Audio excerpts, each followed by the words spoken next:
Now that Marvel's over, we've all done our pre-releases. Time to move on to bigger and maybe better things. More treasure hunting. More treasure. Going on adventures. More adventure, yes.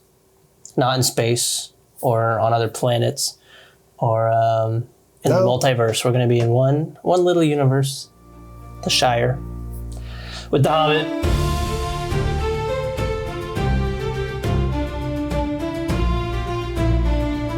But we're going to look at some of the cards that have been spoiled so far.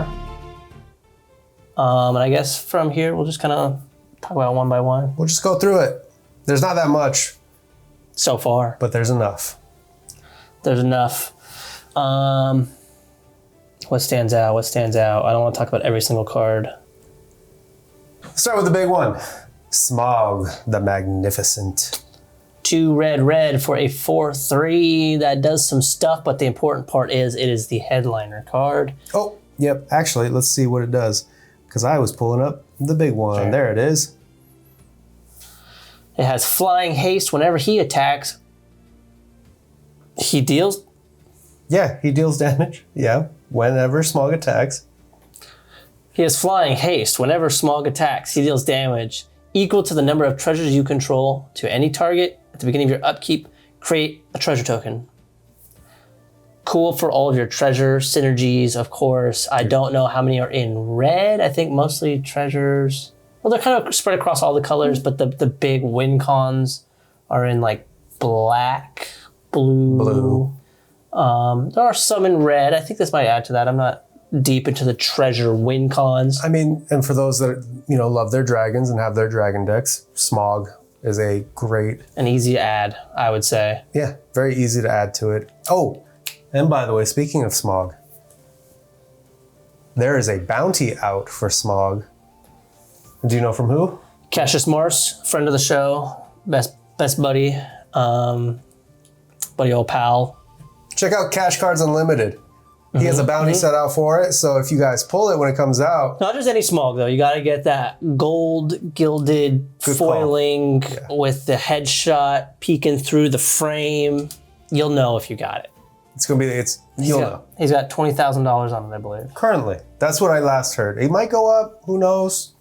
But it's out there.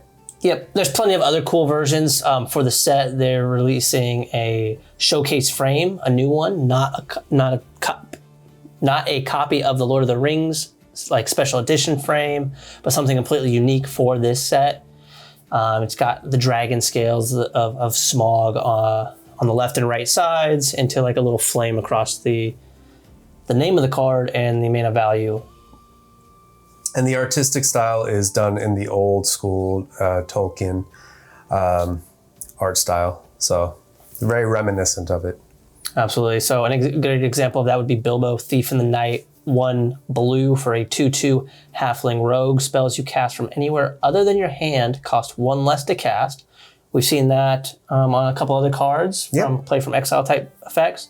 And then whenever Bilbo attacks, you may cast an artifact, instant or sorcery spell from your graveyard. If an instant or sorcery spell was cast this way would be put into your graveyard, exile it instead. I think it's nice. It's a rogue. That's also another thing. There's going to be a lot of creature types that we're going to see again. We're going to see halflings, dwarf, elves, obviously, and dragons. Probably going to get humans as well. But the subtypes, or what are those called? Like halfling, rogue. What's the rogue? Is that a subtype or... Yeah, it's a subtype. So the subtype, rogues, we're going to see that. What was it? Outlaws, I think, made a big thing for it for, was it bandits or? Outlaws. Oh, Outlaws itself were. Yeah, Outlaws is a group of bad guys. Yeah, a group of outlaw creature types, which I don't even remember off the top of my head. It wasn't super relevant. But even at the time. But we have them now. They're out there. Rogues are always a popular type. That is one of the outlaws. Yes. If you have a outlaw-themed commander deck, there's going to be some rogues, I'm sure. I know rogue, warlock, thief, and I think there's one more, and I can't think of it right now. But there's a, for those that are looking for it, maybe I'll build something around rogues. Bilbo is a fun one. Yeah, it's a 2-drop. So. Yeah, 2-drop ain't bad. A great first card to talk about showcasing the showcase Yeah, definitely. Frame. And then we are also going to get multiple foiling types. This one is in Surge foil. There's going to be the gilded foils for Smaug the Magnificent. Yeah, the special one. And then we're also getting another special edition frame type or borderless art style for this. I don't remember what the name is. They showed this. They did do the sneak peek at MagicCon Vegas. At MagicCon Vegas, yes. And the inspiration between this was like an old, what was it? The book cover showcase, which are borderless style. Full art. Yeah, it's done in the essence of a book cover that you would see probably on one of the older books, like the Token Made, or just any kind of old fantasy book. From somebody I was listening to online, they were having a conversation. They were discussing these pieces of art in particular, and I think the idea was to reintroduce these in the Tolkien estate, because when these arts were actually introduced as book covers back in, I don't even remember, these don't have a date on them, but it was early after these cards were initially introduced in overseas. Yeah. The US had different copyright laws, and they printed these books illegally. Well, not illegally at the time. Yeah. But once copyrighted here illegally. Got it. And so these are the same arts from that. So it's interesting to see the Tolkien estate approving these to be used as art on Magic cards. I like at this that. point. Okay, that's cool. Very cool in my opinion. And the art is great. Like whoever did that illegally at the time. For this one, this is by Tyler Jacobson. Like beautiful, like this one, for instance, the Arkenstone is a great rendition of Thorin, just holding it. So it's kind of crazy that they're taking even the very obscure printing that wasn't sanctioned initially and reintroducing it under an IP associated with Magic and Tolkien estate. For instance, I was going back to the card though. It is a legendary artifact, 2 colorless, 1 white. Seek the Heart, sorcery adventure. It's an adventure. Search your library for a legendary creature card, reveal it, put it into your hand, and then shuffle. Not bad. Creatures you control get +1/+1, and at the beginning of your end step, draw a card. Not bad for 3-drop, you know? It is kind of, looking at this now, a little hard to tell what... It's easy to tell what the adventure side does. It's a little more hard to tell what's going on with the right side because the legendary artifact is at the top of the card, not directly above. I was wondering about that. So that is, okay. Yeah. So it's a little odd framing-wise and like where all the text is, because it's not exactly where you expect it to be. Okay, then hold on. This is a legendary artifact. How much does this cost? Is it a 5-drop? It looks like it's a 5-drop. It's a 5-drop, yes. Oh, okay. Yeah, it's a little hard to tell. The art is cool. The framing, the way that it looks is cool. As a Magic card, the framing and where all the text is placed makes it pretty difficult to read. Or it's a 5-drop, or you could pay 75 cents. I'll pay 75 cents. 75 cents, that's going to be a cheap card. I'm casting this. Here you go, 75 cents. Yep. So in the book cover, we have Thorin the Mountain King as well. I think that's it. Those are the only 2. The only 2 that we have in that showcase borderless style. They're bringing back seasonal lands. Seasonal basic lands, yes. They remind me heavily of Bloomburrow in that you have all 4 seasons and then your winter's very snowy and is probably going to be the most expensive one. And it's probably going to be the hardest one to get, yeah. Probably going to be the hardest one to get, yes. But they all look great. They're just a little So far, we hole. only got plains. Probably the easiest one. You know, it's a picture of the Shire or Hobbiton. We got, you have your spring, your summer, your fall, and your winter. And every little detail is there. You can see out in winter, there's the cozy inside where everybody's in the fire. Not in the fire. There's a fireplace going. It's cozy. Yeah. Fall has the pumpkins. And then summer, you have your plants and everything growing. And spring, you have your little tiny... what are those, lavenders? Flowers? Just blooming. Flowers are blooming. Flowers in bloom, yeah. Maybe a little foxglove like we got out front of the mansion. Gotcha. Got him. But yeah, it'll be exciting to see the other seasonal lands too. Hopefully they do it for every... I would assume they would do it for every... yeah, they're going to do seasonal for all the basics, yep. For sure. I'm trying to think what they would do for islands, and I don't I can't think of many islands in Like Marvel, I'm not Hobbit. the most familiar with this IP either. So Because mountains going to be easy. You got swamps, that's going to be easy. Forest, definitely easy. But islands?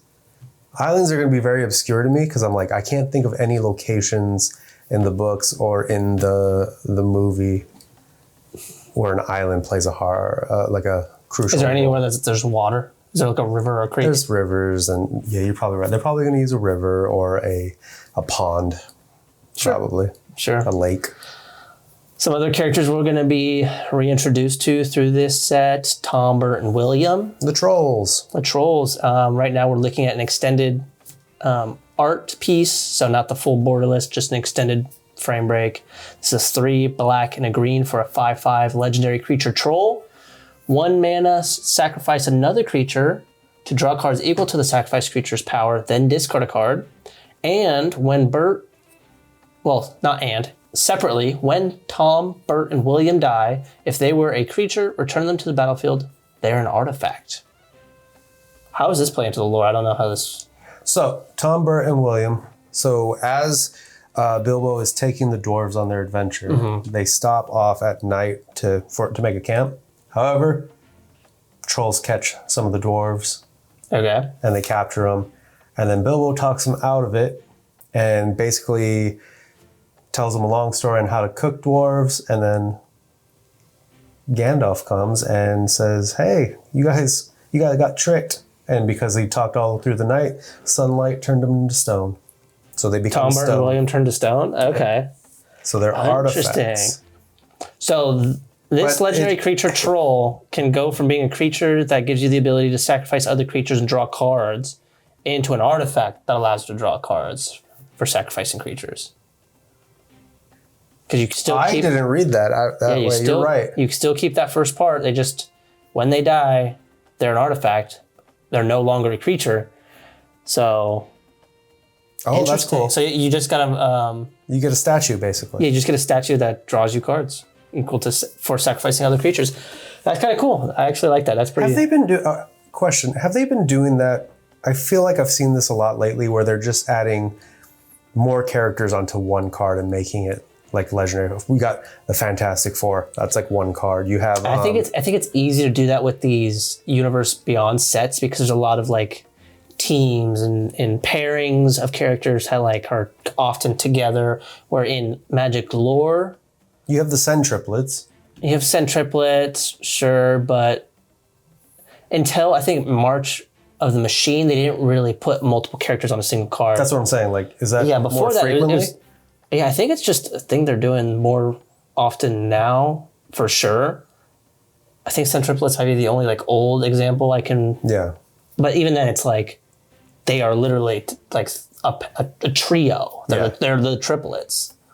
And it's one name. It's not Tom, Bert, and William. That's true. And it's not, Margul and Multani. They didn't do that back in the day. They are doing that a lot more now, which is... Oh, you got Ren and Six.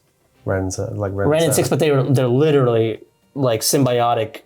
Like it's a dryad that lives in the tree. I mean, that's true. I'm just getting at the fact that... Yeah. They don't do like 3 separate characters on cards outside of Universe and Beyond too often. And I think March of the Machine was probably the first time they ever Marvel did. has it too. They just did one. It's the little girl and the dinosaur. Yeah. Depending on what it is, like it's a 6/6. Yeah, so that's why I think it makes more sense with Universe and Beyond because a lot of the characters are designed to be like hero sidekick in groups and everything like that. In groups or trios like Tom, Bert, and William here.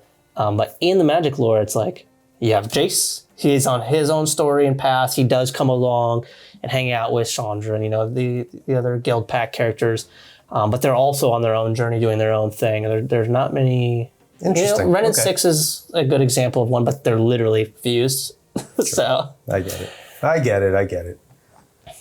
Another card we've got here, Riddles in the Dark. 2 colorless, 1 blue. It's an instant. Look at the top 4 cards of your library and separate them into a face-down pile and a face-up pile. An opponent chooses one of the piles.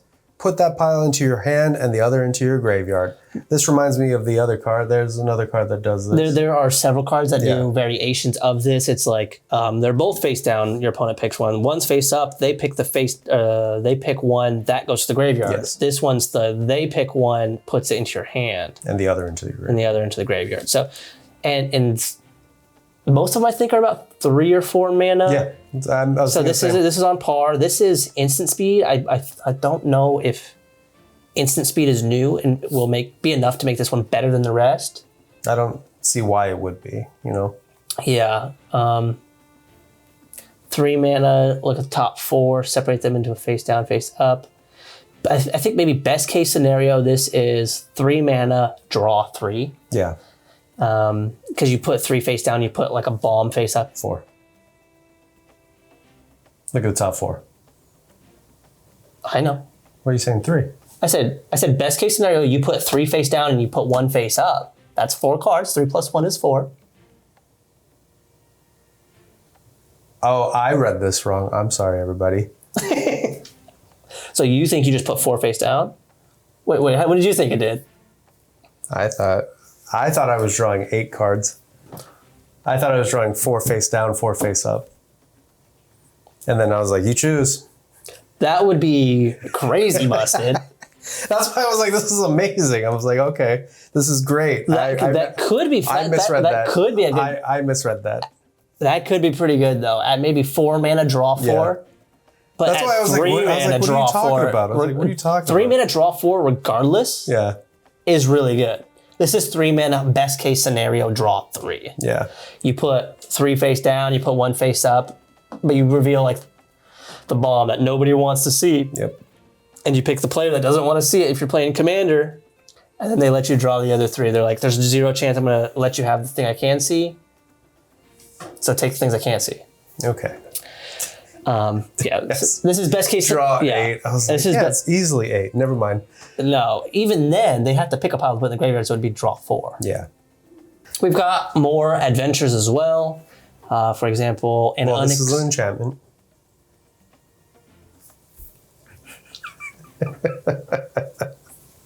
Unexpected Party. I bet you didn't expect me to say that.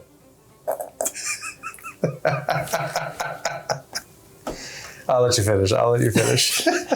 2 white for an enchantment. As this enchantment enters, choose a creature type. Creatures you control of the chosen type get +2/+2.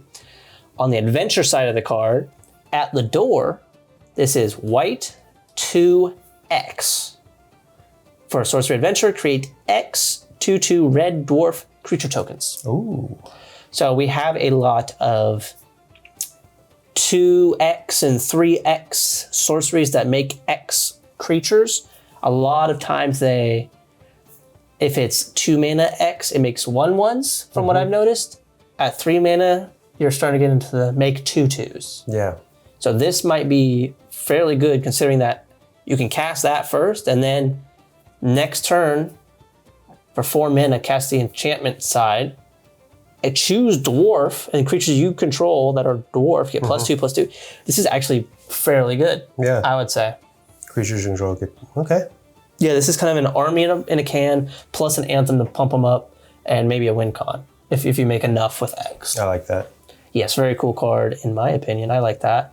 I don't know that each of these is going to get a showcase.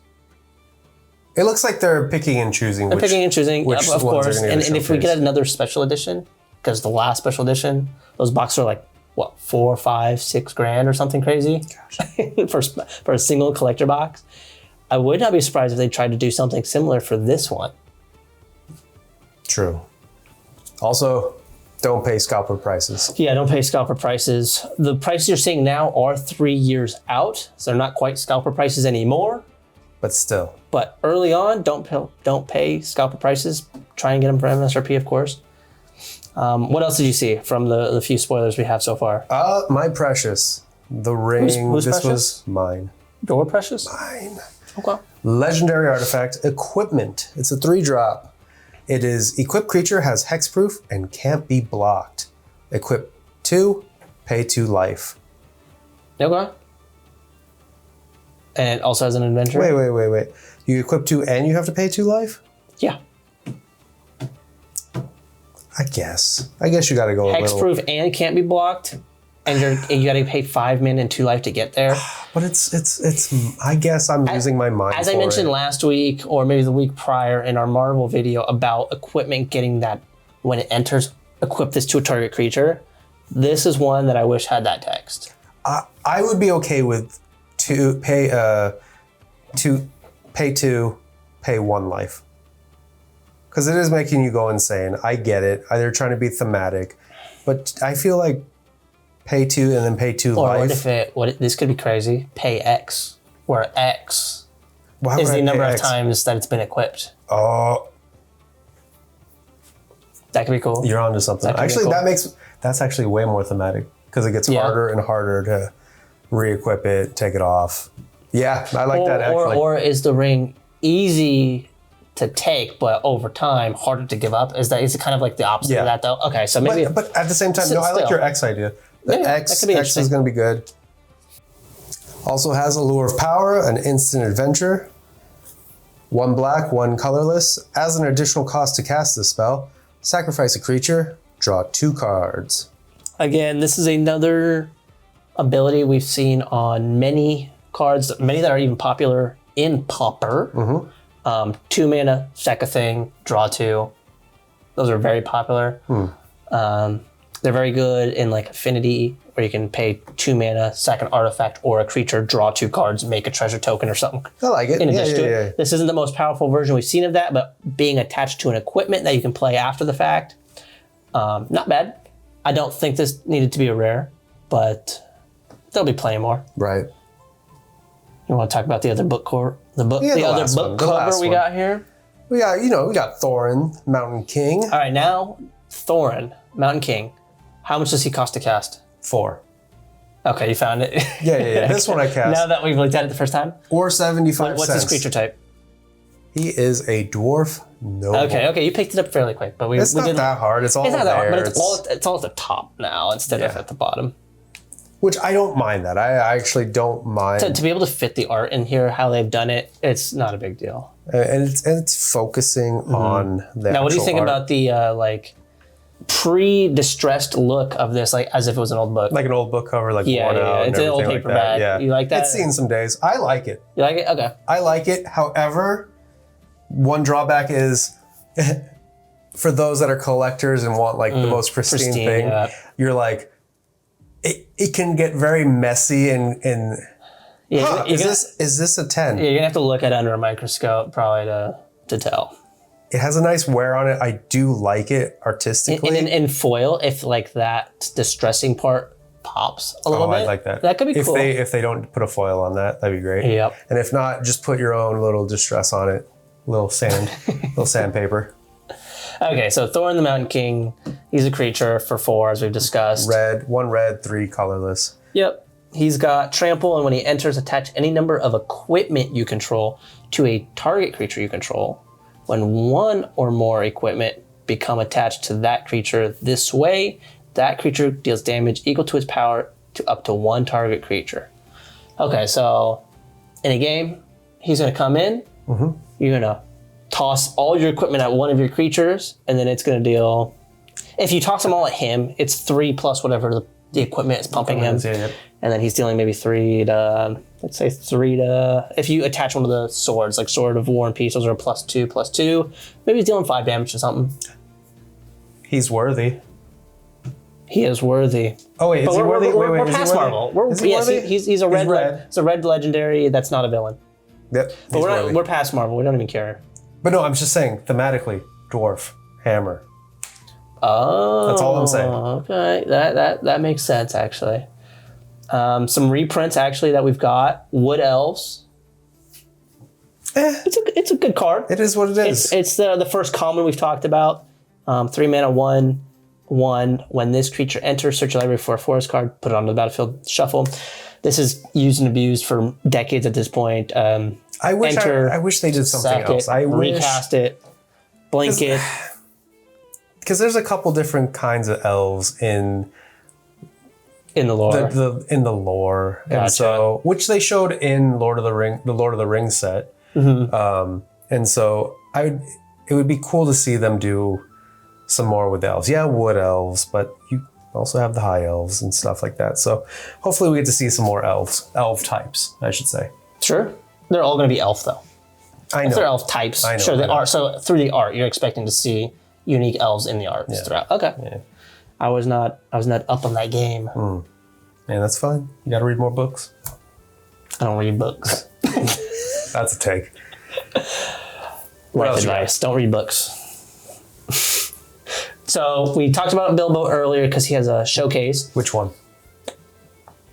Do you remember which one we talked about? Yeah. I'm about to finish my sentence. Okay. Again, so we talked another about unexpected. So earlier we talked about Bilbo, Thief in the Night. That is a mythic. Bilbo, of course, being one of the main characters, if not the only like main character. There's other characters, right? But is he the main character? I mean, that's a tough thing because it's like a crew. It's like Lord of the Rings, where it's a crew. Yeah. But he's kind of like, it's following him. Following him because it's his take. Okay. It's written from his point of view. So the thing is, because it's written by him, it's a little skewed. Okay. Was he a thief in the night, or was he happened to stumble upon a ring in a dark cavern and then... Well, this card is calling him Thief in the Night. That's the mythic. He's going to get multiple variations of Bilbo, whatever. Yeah. We have an uncommon one as well with an adventure. What does Bilbo Luckwearer do? So first off, again, he's actually another 2-drop, 1 blue, 1 colorless. Bilbo can't be blocked. Whenever Bilbo deals combat damage to a player, draw a card, then discard a card. Right off the bat, that sounds great. It's a 2-drop, 1/1, and he can't be blocked. I love that.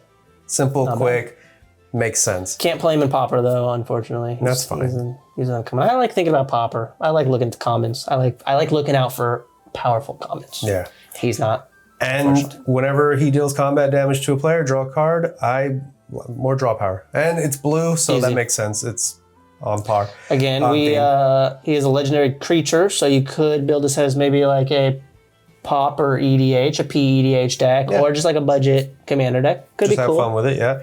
And then his sorcery adventurer, his burglar's plot, 5-drop, 1 blue, 4 colorless. Exchange control of 2 target non-land permanents that share a card type. Then exile this card. You may cast the creature later from exile. Yeah, that's just your adventure reminder text there. Yeah. So what's interesting about this that I noticed right away is it does not say a permanent you control and a permanent No, it just says 2 permanents. You could just say opponent A, opponent B, those things, swap. Yep. That's a political play. It is sorcery speed. You got to do it on your turn, and it's not like people can see it coming, so they're not going to try and play around it. But before it gets back to your turn, or to set up your next turn, and by the time that you have 5 mana, or anybody on board on the battlefield has 5 mana, they're probably not even thinking about Bilbo Luckwearer and his sorcery right there. This plot will probably go unnoticed. Actually, if this is in your command zone, they could see this coming. So they could be like, "Oh, we got to play around Bilbo Luckwearer if he's in the command zone." Possibly. I could see that he has a sorcery adventure on him. If they get to 5 mana, if I put this thing on board, he's going to give this to somebody else. Yeah. 100%. Or he's going to take it from me. Yeah, but there's good politics there. But at the same time, hopefully people have other plans. But also at 5-drop, it's like you'll have to choose to do that plot. Absolutely. You know what? I think that brings us to the end of what we got. We can go look at Commander. We read all these. These are just different variations of the same thing. So in the set, we're getting Eternal cards, I think is what they're calling them. Now it's not your bonus sheet. It's not necessarily just your commander cards. It's your commander cards plus bonus sheet cards plus those all are kind of like in your Eternal set of whatever the IP is, whether it's Magic or not. And so for this, we're going to have several commander cards, including a reprint of the One Ring. And there's already been a lot of talk and controversy around that. We could do... I don't want to talk about that because honestly, like... That could be a whole video in and of itself. My take was that it was rushed. I think there's a lot of things that we on the outside don't know what was going on in the back. Right. And everybody has their side of the story. So Yep. all I know is that the art for this is probably going to change by the time we get it. No. So you don't think so? It's printed. There's zero chance they can change. It's going to change. It's not going to change. It's going to change. They've already said it's not going to change. They said in the digital version of this card, next to Dan Fraser, they're giving. Now I'm spacing on the original artist name. Put the original artist up here. They're going to put the original art, One Ring from the bundle. That artist name will be on this card next to Dan Fraser. That's sad. This card is done and printed. We are not getting a new art. What about the 1 of 1? Is that going to There is no 1 of 1 reprint. Was that just? I thought that was those were just rumors. Must be. I never heard of a new 1 of 1 reprint. So we're getting a reprint of the One Ring, and like, yeah, the art is what it's going to be. Maybe we do a video on it closer to like the release and talk about. Probably not, but you've probably seen it, Reddit. It's all but everywhere. we have our own take on like proxies and using art in not non-harmful ways to play the game and things like that. So maybe we do a whole video on that, and this would be like a talking point there. Yeah. But beyond that, not much to say about the One Ring. It's a good card. If you need one, it's going to be a good opportunity to get one. Might be fairly expensive. It still is Dan Fraser style. Yeah. And people like that style. So I think we're also getting a reprint of Sauron the Dark Lord, right? This is not a new printing. So... But the art is cool because it's done. Yep. So we're getting the reprint of the One Ring. We're also getting a reprint of Sauron the Dark Lord, a reprint of Tom Bombadil. Is this? I think these are all new arts. I feel like I've seen this art somewhere else before, though. Probably. And then there is one. You said this was Dwarvish. This is Dwarvish. One card in Dwarvish. I'm guessing it's an artifact by the card frame. It is a borderless card, so you can't necessarily see the frame confirming that it is an artifact. Mm-hmm. But it's 2 colorless for tap something. I'm assuming it's Arcane Signet based on it. I think it's Arcane Signet. That would make sense. Yeah, because they're putting the little marking on there. Yeah. And I think it is Dwarvish. Even if you look at the very bottom of the card, it says HOC DW. So that would be Dwarvish. So normally where you would see the set name, the dot or star for whether it's non-foil or foil, that's... Yes, I do know that. And then next to that, it'll have the language, like EN for English, so on and so forth. This one does have DW for Dwarvish. Cool. Now I know. I can confirm whether it's Dwarvish, Elvish. There's a dark speech and all that stuff. So there's several languages. Okay, cool. But we'll probably never see that one. But yeah. Okay. It'd be cool, though, if they do release the One Ring, a variant in Elvish or the dark speech. So that'd be cool. Mordor. Yeah. Cool. But yeah. Yeah. Who needs Marvel? We got the Hobbit coming up. We got the Hobbit coming up. I do like the. That's not even the next set. What's the next set? Reality Fracture. Yeah. We're living in the future. Hey. Moving on from spoilers. Marvel. Who cares about Reality Fracture? Bro. That's it. Until next time. Comment, subscribe. Do all that good stuff for us, Doing this for you. Ask me if you need more life advice. I'm totally down to give more life advice. Yo, check out the reel and the short for his free life advice. Shorts. You'll probably see some other outtakes from this one that we haven't shown you guys. We've been having fun filming these, so. Yeah.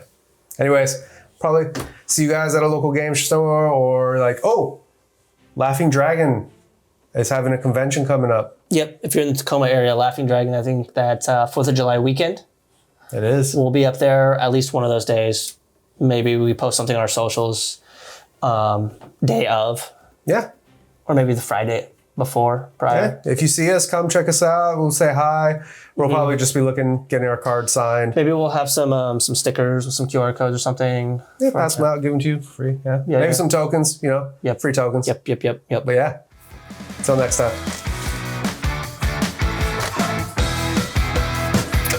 Get me out of this.